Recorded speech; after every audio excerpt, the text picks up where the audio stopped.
Jacobus, por Matilde Asensi. Disfruta esta reseña sobre Jacobus, una obra histórica de Matilde Asensi, cuyas habilidades literarias nos llevan a las espectaculares leyendas de los templarios y sus cruzadas, en un libro con 384 páginas cargadas de aventuras y secretos. Sinopsis. Jacobus es una obra repleta de episodios históricos publicada en el año 2000 a través de la editorial Plaza. Una novela escrita bajo la inspiración de Matilde Asensi, trasladándonos a la época de las cruzadas, tras la pista de los acaecimientos y descubrimientos del monje Galcerán de Born, un hombre que tiene por misión traducir algunos escritos, rescatar a un joven e indagar la extraña muerte del Papa Clemente V y el rey Felipe IV de Francia. Bajo esta premisa salen a la luz una serie de sucesos raros que terminan relacionados con el final de las cruzadas, un periodo de la historia del hombre que deja de convertirse en ficción y se transforma en una posible realidad, alternando muchos hechos de este periodo antiguo y la religión. Sin duda alguna, se trata de una obra que cautivará tu atención desde el principio hasta el fin. De lectura fácil y comprensión, deleítese con eventos auténticos que se tocan en el libro. Déjese transportar por la inspiración de su escritora y únase a la gran cantidad de seguidores y amantes de su contenido. Argumento. La historia presenta a Galcerán de Born, un monje que pertenece a la Orden del Hospital, un grupo de hombres que se dedicaban a proteger y curar a los peregrinos que se desplazaban por Tierra Santa. Pero, alejado de sus verdaderas funciones, se había dedicado a inculcar sus conocimientos a los médicos de la Orden, hasta que cambia todo cuanto recibe. Órdenes de trasladarse a la península ibérica, lugar donde traduciría algunos libros de vital importancia para el papado. También debía ubicar a un joven que fue abandonado en un lugar religioso desde muy pequeño, solo conociéndose su nombre, Jonás, y un collar que siempre la acompaña. Una vez que arriba a la ciudad, recibe órdenes del Papa Juan XXII, quien saca provecho de los conocimientos de Galcerán de Born para indagar sobre las extrañas muertes de sus antecesores. Es aquí donde la novela Jacobus toma forma y nos involucra en una travesía de misterios y descubrimientos, mostrando un lado desconocido de la Orden de los Templarios, hombres de carácter noble, cuyas funciones incluían proteger a los peregrinos y recuperar la Tierra Santa, un territorio marcado por pasajes bíblicos. Significado de Jacobus. Jacobus proviene del latín Jacob, una palabra de origen hebreo que se lee Jacob y se traduce sostenido por el talón. Fue el nombre anterior de la ciudad de Israel. Como complemento resaltante, se puede decir que el calificativo Santiago se transcribe San Jacob. Ahora bien, en este punto se debe estar preguntando, ¿qué relación guarda esto con la novela? Pues le invitamos a continuar escuchando este interesante artículo y dejándose enamorar por una obra fascinante. Pasajes históricos. Dentro de la obra Jacobus se mencionan varios pasajes y sucesos históricos, estando en su mayoría directamente vinculados con la trama.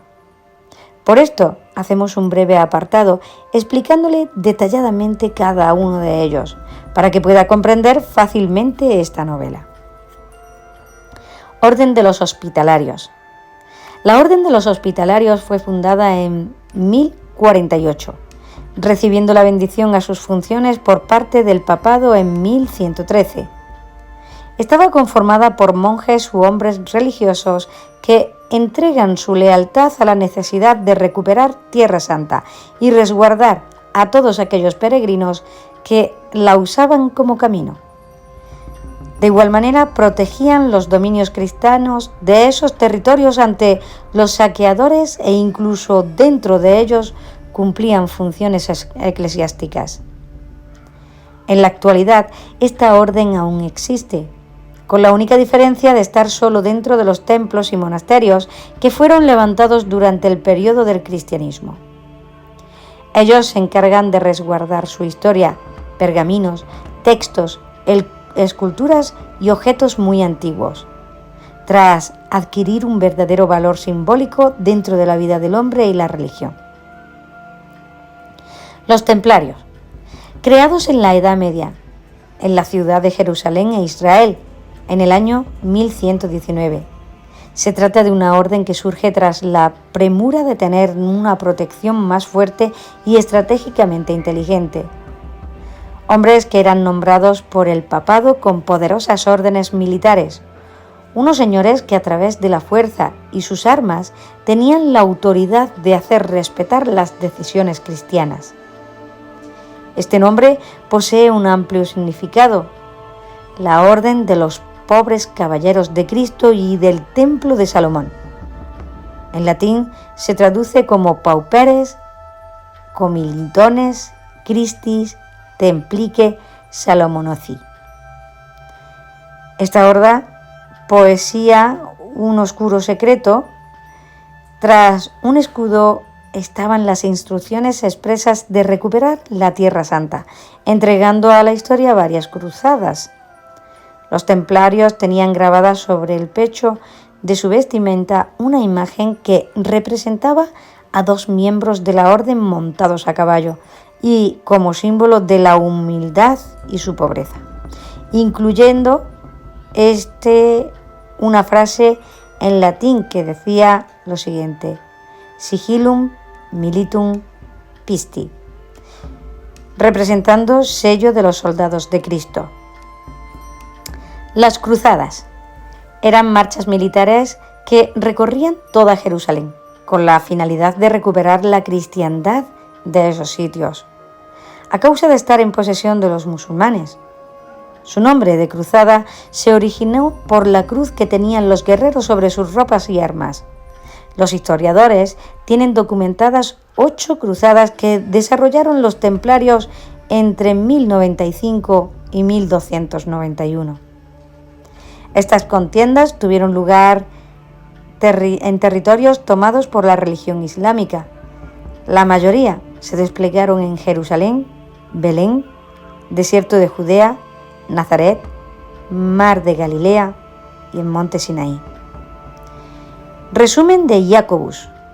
Es el momento de entrar de lleno en el contenido de esta interesante historia, con un breve resumen por capítulos de las 384 páginas, ubicada en el siglo XIV, en el Camino de Santiago, al norte de España, muy cerca de Galicia.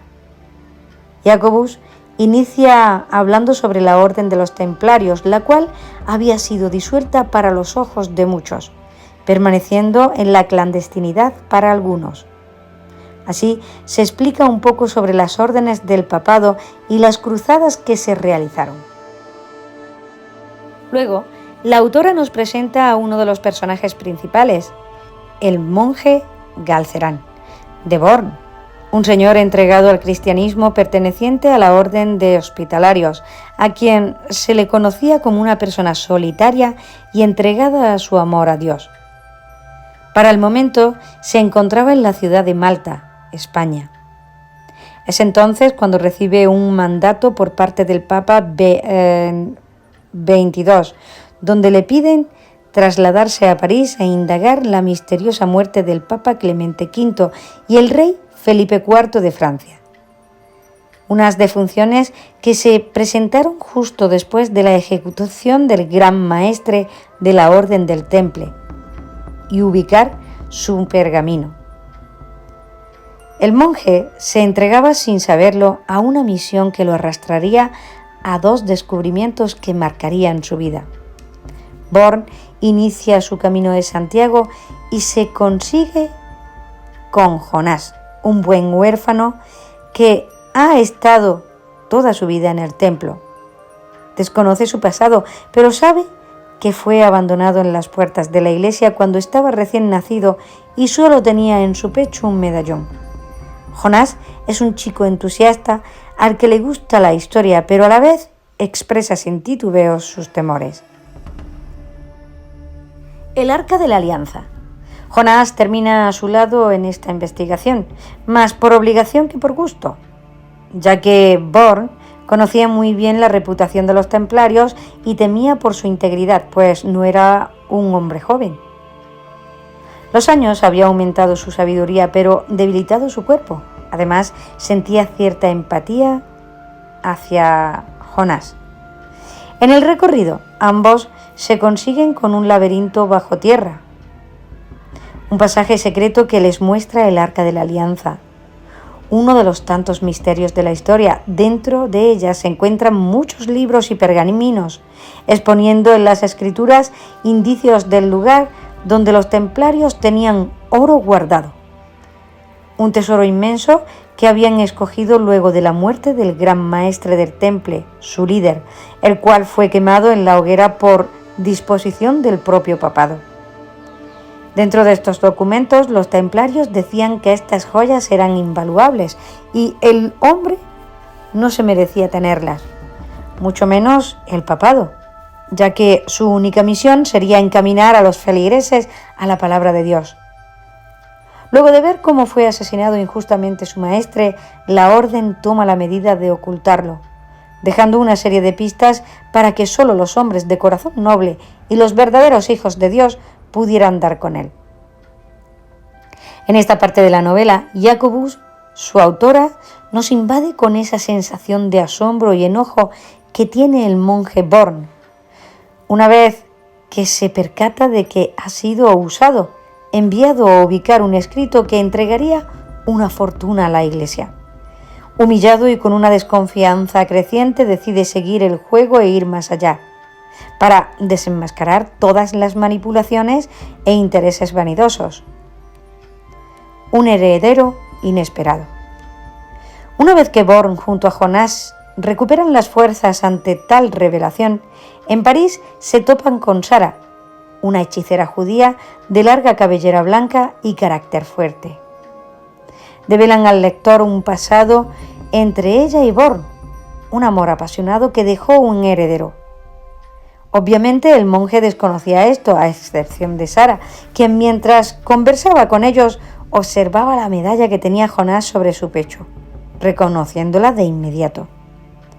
Otro instante en Jacobus que causa mucho nerviosismo y a su vez resalta la importancia del amor, pues resulta que Born tuvo una relación con Sara y de esta nació Jonás, un bebé que fue dejado en las puertas de la iglesia para su propia protección, por ser hijo de una dama acusada de hechicera. Enemigos ocultos. En esta parte de la novela, Jacobus se conoce un enemigo de los templarios, transformándose rápidamente en el contrario de Born. Uno de estos era el Papa Juan XXII, el mismo hombre que mandó a realizar el trabajo de investigación. Era un ser muy sagaz, calculador y analítico. Perseguía a los judíos y ocultaba con claves vanidosamente muchos tesoros. Irónicamente, los templarios le pagaron con la misma moneda, un punto que resalta la autora Sensi. Se ve envuelto por un instante en una confusión donde unos templarios que estaban entre las sombras creen que Born está a favor del Papa Juan XXII, viviendo momentos de tensión donde su vida peligra, pero siendo salvado por la misma Sara, una simpatizante oculta de los templarios. La verdad expuesta. A pesar de lo vivido, Born y Jonás continúan con la búsqueda sobre la verdadera muerte de los antecesores del Papa Juan XXII, apareciendo una serie de señales que los encaminarían a la verdad.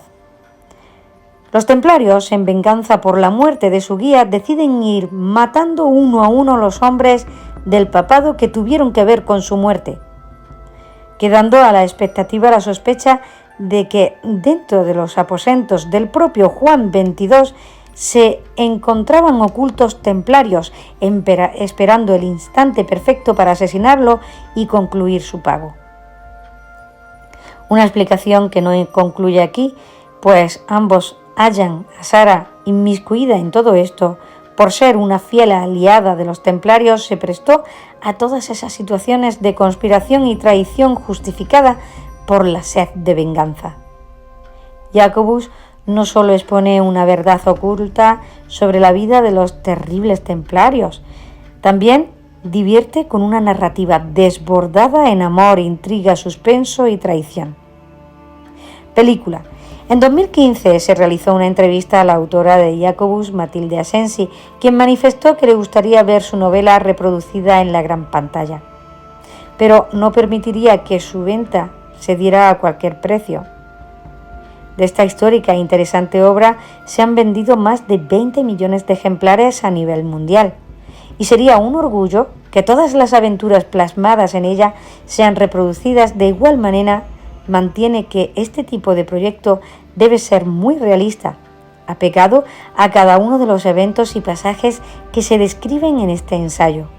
Pero para lograr esto debe existir un buen presupuesto.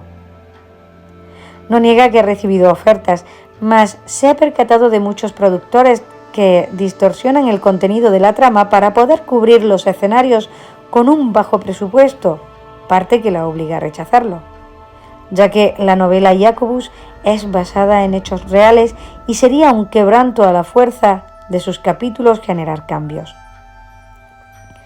Un pormenor que resalta y critica en otros colegas, considerando una falta grave a la inspiración y el trabajo dedicado. Esperando pacientemente que se pueda algún día concretar una película que goce de los suficientes recursos para materializar cada palabra de su obra, no se oculta ante las productoras. Está muy consciente de los aspectos económicos que les afectan a la hora de recrear una película, aunque se debe destacar que existen versiones modificadas sobre esta historia, con muchas alteraciones sin su consentimiento. Matilde Asensi nace en 1962 en Alicante, España. Realizó estudios de periodismo en la Universidad Autónoma de Barcelona. Por 3 años estuvo trabajando en la emisora de Radio Nacional de España, RNE. Inclusive laboró simultáneamente con la agencia EFE y diferentes diarios locales. Su verdadera vocación se despierta en el año 1991, mientras estuvo en la administración del Servicio Valenciano de Salud, un puesto que le facilitó un horario accesible para escribir sus novelas, destacándolas de manera cronológica según su publicación. El Salón de Ámbar en 1999, Jacobus en 2000, El último Catón en 2001, El origen perdido en 2003, Peregrinatorio en 2004, Todo bajo el cielo en 2006, trilogía Martín Ojo de Plata entre 2007 y 2012, Tierra firme en 2007, Venganza en Sevilla en 2010 y La conjura de Cortés en 2012. Tal y como se ha podido escuchar, estamos frente a una escritora que no ha permanecido quieta, teniendo en su haber varias obras literarias que le han hecho merecedora de una afamada reputación y premios honorables, tales como el Premio Juan Ortiz del Barco, Premio Felipe Tripo, Premio Protagonistas, Premio Isabel Ferrer de la Generalitat Valenciana, Premio de Honor de la Novela Histórica Ciudad de Zaragoza.